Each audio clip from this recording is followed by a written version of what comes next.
करें उसका सम्मान है। लोकतंत्र में उसका हम सम्मान करते हैं, वो उनका अधिकार है। लेकिन विरोध के लिए विरोध करना, बिना मुद्दों के विरोध करना और विधानसभा को ही चौराहा बना देना।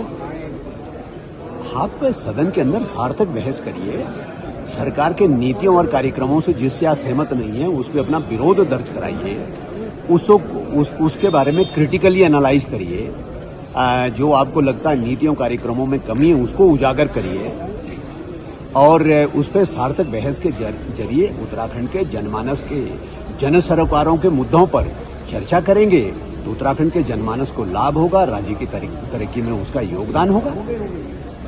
लेकिन आप विधानसभा में और सड़क के मोहल्ले में, चौराहे में कोई अंतर ही नहीं रखेंगे, विधानसभा को नहीं चलने देंगे या तय करके आएंगे जो कल का रवैया रहा, ना महामहिम राज्यपाल के अभिभाषण में उपस्थित रहे, उसमें हुड़दंग करके चले गए, ना बजट प्रस्तुतिकरण के समय उपस्थित रहे, जबकि बजट कल ही प्रस्तुत हो गया है तो ज़्यादा समय मिलने वाला है।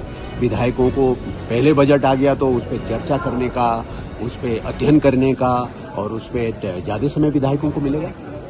तो बिना किसी कारण के भाई सदन चलिए ना, सदन के अंदर बैठ करके बात करिए।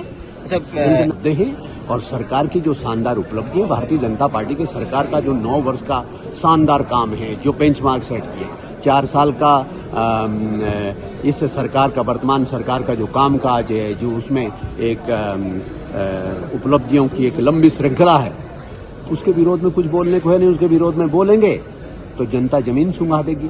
तो इसलिए समझ रहे हैं, कुछ गुमराह करके, कोई हाई तोबा करके ही तीसरी कर ले।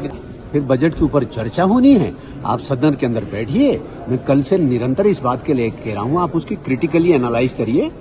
जो उसके अंदर जो जन विरोध का मुद्दा हो उसको कहिए जन विरोध का मुद्दा है, जो उसके अंदर कमियां हो उसको कहिए कमी है, जो आपका सुझाव कि ऐसा होना चाहिए था उसको बताइए।